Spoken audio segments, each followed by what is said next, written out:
The draft is 2 days away, and I have not talked about my nightmare scenario yet, but I figured we might as well talk about it here. And my nightmare is that the Chargers do not take Malik Nabers. No, they don't take Marvin Harrison Jr. That would not be my nightmare at all.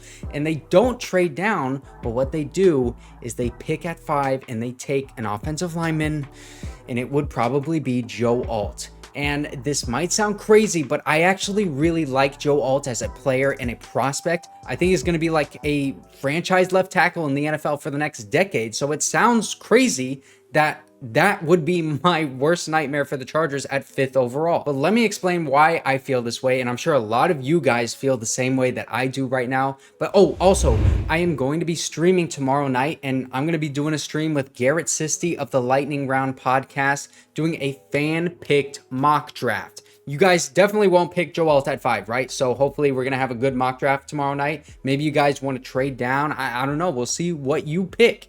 We're going to start the stream at 6 p.m. LA time, San Diego time on my channel, and we're going to be doing polls for each pick. So you will be the GM, and Garrett and I, we're just going to be the scouts, letting you know who's on the board, you know.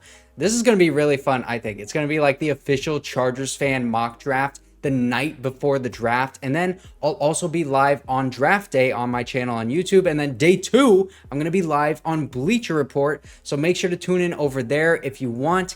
That's where I'm going to be for the draft. But now let me tell you my main problem with drafting Joe Alt at 5. My biggest problem is that one of those generational wide receivers are definitely going to be there. You are either going to have Malik Nabers, the athletic yak machine staring at you right in the face, or Marvin Harrison Jr., the most pro-ready and polished wide receiver of the last decade, waiting to team up with Jim Harbaugh and Jesse Minter. I mean, the guys that tried their best to game plan against him, but still allowed over 100 yards and a touchdown when they played him this past season.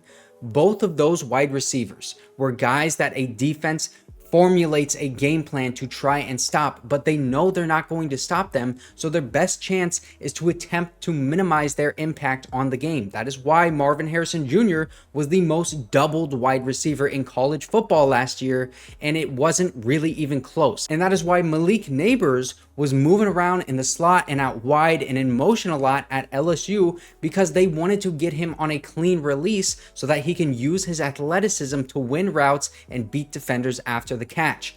You game plan around wide receivers, not offensive linemen. So just by drafting one of those wide receivers, you are literally changing the way that a defense is going to prepare for you. Not only that, but you have to consider the best player available. And yes, Joe Alt, like I said, he is a great player, okay? I'm not saying he's not, and he deserves to be in that conversation at least, but I don't think in terms of value and best player available that he surpasses either Malik Nabers or Marvin Harrison Jr. And also, I'm not saying offensive line isn't a valuable position. It absolutely is. I mean, just listen to what Jim Harbaugh said when he was talking about the offensive line. The offensive line to me is important. I mean, if I asked you the question of like, what position group depends on no other position group to be good, every other position group depends on them to be good, offensive line. Building that kind of offensive line, that's exciting.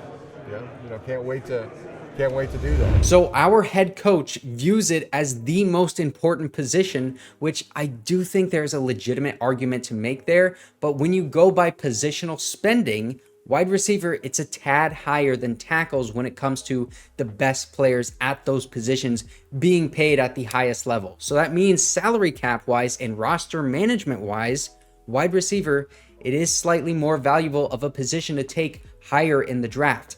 I mean, that's the whole reason why taking Brock Bowers at 5 would be crazy salary cap wise, because you would immediately have a tight end that is getting paid some of the most money at that position. I think it would be top 10 tight end money before even playing a single snap in the NFL. But the difference actually between tackle and wide receiver in money, it's really not that big. And with the way Joe Hortiz and Jim Harbaugh have been talking about offensive line and how important it is to have not just an average and not a good, but they want to have a dominant offensive line that can single-handedly be the reason they win football games. It starts to make me worry a little bit. And I start to think, like, would they actually pass on a wide receiver like Malik Nabers because they view Joe Alt as a generational tackle prospect? I mean, they could theoretically view this as having 3 generational guys that they can be positive will succeed in the NFL, and only one of those guys could be gone, right? Because the Cardinals ahead of us would, let's just say they take Marvin Harrison Jr. Then we still have 2 generational prospects, one at tackle, one at wide receiver. And if Jim Harbaugh, our head coach, is preaching how he wants to play football, which is dominant at the line of scrimmage and through the offensive line, and Greg Roman, his offense is predicated on running the football with better offensive linemen and running backs than the wide receivers. I mean, just look at his days with the Ravens. They rarely ever had good wide receivers, but they were still a pretty dominant offense during his tenure with them. I mean, they did kind of skew down towards average later on, but they were constantly one of the best rushing attacks in the NFL. Yes, they did have Lamar Jackson, and he's a great rushing quarterback, but he was able to utilize him. How often have the Chargers had talent that they cannot utilize with their coaching staff? Greg Roman, he has shown that he can utilize talent, but that's a whole different argument there. What if Joe Hortiz says, because of the guys that he has, the coaches that he has, okay, well, I know that both Joe Alt and Malik Nabers are blue chip guys, and I'm very confident in both of them, and they are in the same tier on my board. Let's just pick Joe Alt because he's more of a scheme fit, more of a culture fit for the Chargers. I know that Joe Hortiz, he has the final say, and in the past 5 years, the Ravens have drafted a wide receiver in the first round 3 times, which is 60% of their first round picks going to wide receivers since 2019. But we also have to keep in mind that this is a collaborative process where Joe Hortiz does have the final say, yes, but he will do what is best for the team and listen to what the coaches and the scouts have to say. So what if the coaches are gung-ho about Joe Alt? I mean, Mike Devlin, he was at the Senior Bowl working with a lot of offensive linemen like Joe Alt, also Jackson Powers Johnson, but he was also at the Alabama Pro Day working very closely with J.C. Latham, who is a right tackle, first-round offensive lineman for sure, probably going in the top 15. And he was also working with Troy Fautanu and Roger Rosengarten, the other tackle for Washington, at the Washington Pro Day. So clearly, the Chargers are doing a lot of work on some high-end offensive linemen. The Chargers are definitely interested in adding offensive line in this draft.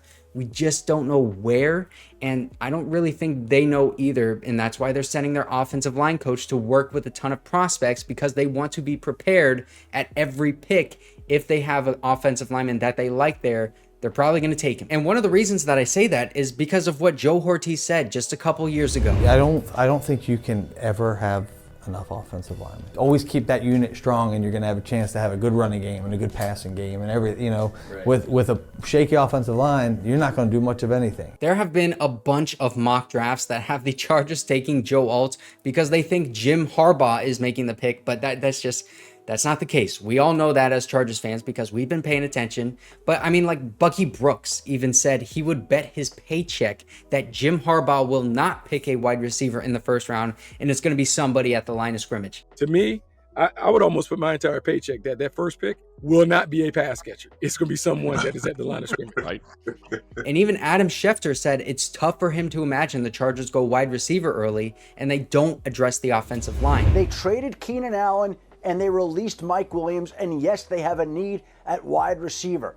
But I still think that in the end, Jim Harbaugh, in a draft full of great offensive linemen, is going to want to strengthen that line. I just wonder, is that because Jim Harbaugh is the coach, or because they're taking into account Joe Hortiz and the way that he drafts? Because if they're just thinking Jim Harbaugh's the head coach, they're going to take an offensive lineman, I don't think that's a good way of thinking. And also, keep in mind, obviously, it's lying season, so we don't know how accurate anything is right now.